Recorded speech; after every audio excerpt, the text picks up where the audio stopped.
Bonjour à toi. Dans cette petite vidéo, laisse-moi te montrer la voix de Dark King of Kings. Et on va pas parler d'Elvis. Bebop, Luda, she's my baby. Oh yeah!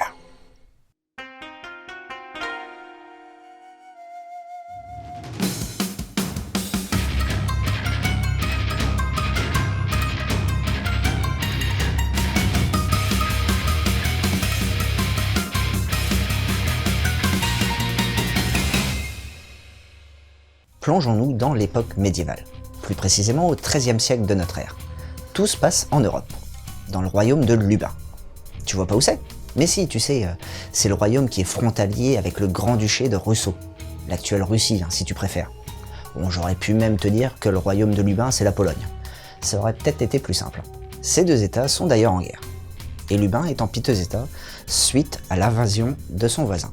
Le seul survivant de la famille royale, c'est le jeune Stéphane, qui va être recueilli par son oncle Sigmund de Crafto. Ce dernier l'élèvera comme son propre fils aux côtés de sa fille Emilia. 12 ans plus tard, le bambin a bien grandi et les Russes ont repris leur petit pillage des villages frontaliers. En représailles de cet affront, Stéphane prend la tête d'une petite troupe chargée de réserver le même sort aux villages frontaliers russes.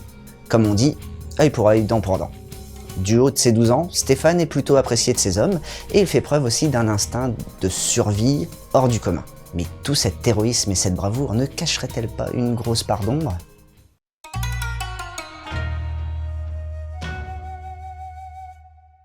Au niveau du dessin, les personnages possèdent un trait fin avec de légers détails. Ces derniers vont être d'ailleurs surtout orientés vers les yeux avec une belle mise en avant des pupilles. Une autre petite particularité des visages porte sur les traits du nez qui sont très peu soulignés, à l'inverse des oreilles qui, elles, sont bien représentées, avec lobe et circonvolution. Pour ce qui est des arrière-plans, ils sont assez fidèles d'un point de vue historique, avec des maisons au toit de chaume et des fortifications typiques de l'époque. Ça permet au passage une meilleure immersion dans l'ambiance générale de ce manga. À noter les passages de cartographie où les cartes de l'époque nous sont représentées. Ça aide à localiser les scènes et à appréhender la géopolitique de l'époque. Pour ce qui est du Nemu, il reste somme toute assez classique avec des coupes rectilignes. Il y a aussi quelques superpositions qui sont mises en place dans cet ouvrage pour souligner les actions en particulier, comme un regard ou encore un baiser. La jaquette, quant à elle, reste fidèle à celle d'origine et bénéficie en plus d'un vernissage sélectif, qui met en valeur notre héros principal et le massacre perpétré par ce dernier.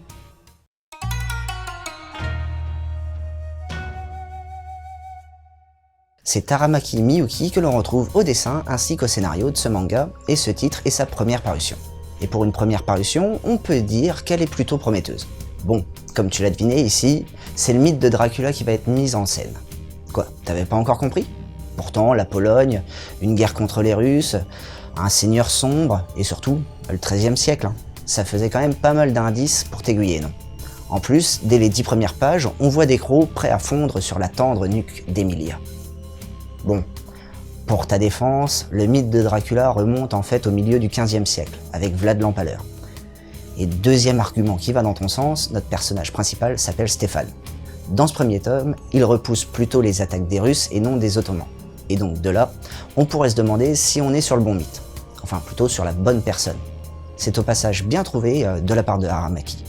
Ça lui permet une plus grande liberté avec la légende, et comme ça, elle peut la modifier comme elle le souhaite.